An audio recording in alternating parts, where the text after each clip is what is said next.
And moving on, President Donald Trump has issued a blunt warning to Russian leader Vladimir Putin, and that is to end the war in Ukraine within 50 days or face serious consequences. Trump's ultimatum came as he announced fresh plans to send more weapons to Ukraine through NATO, aiming to strengthen Kiev's defenses against Russian forces.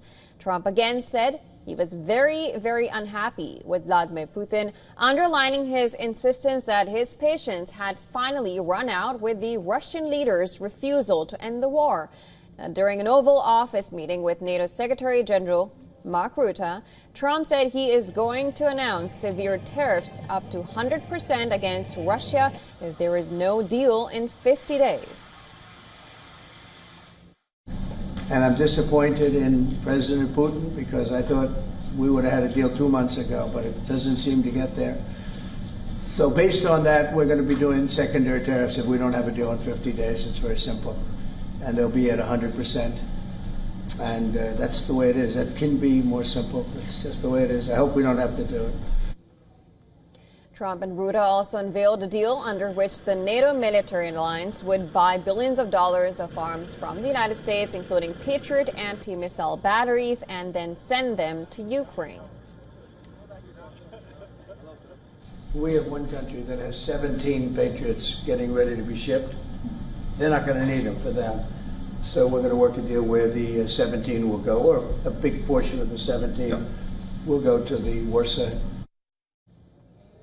Rutte also had a message for Putin, saying Trump's warning and the new deal should make the Russian leader reconsider and take negotiations more seriously.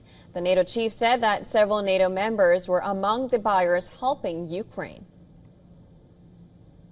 And this is building on the tremendous success of the NATO summit. The 5%, but also the decision to keep Ukraine strong and the decision to increase our defense industrial production.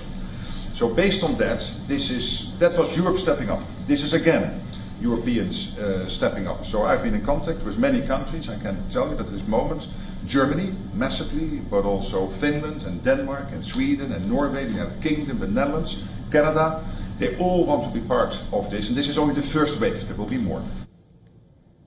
German Chancellor Friedrich Merz has said that Berlin would play a decisive role in the new deal struck between NATO and the United States to supply Ukraine with weapons. German Defense Minister Boris Pistorius, who met U.S. Defense Secretary Pete Hegseth at the Pentagon, said that Germany could buy 2 Patriot systems for Ukraine. A few weeks ago, I spoke to Pete Hegseth about the subject, and during the discussion, I suggested that Germany buy 2 Patriot systems from the Americans and send them directly to Ukraine, knowing that we, in our situation concerning the Patriots, their maintenance and distribution, are not able to deliver a new system, but we are ready and all agree that Ukraine needs more of these systems and that therefore justifies the purchase of 2 of these systems. Ukrainian President Volodymyr Zelensky announced he had spoken with Trump and was grateful for the arms deal.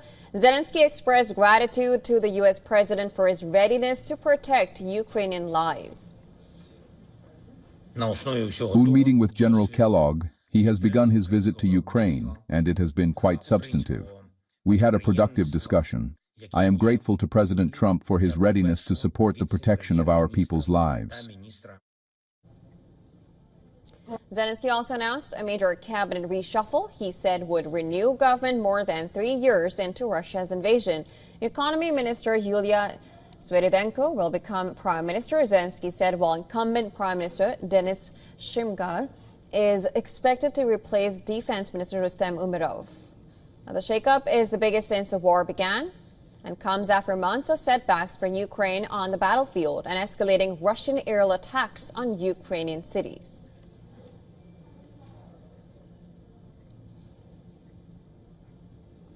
All right, for more on this, we were earlier joined by a CEO of Miami Intelligence Agency and former CIA contractor Ron Alito. Now listen to what he had to say.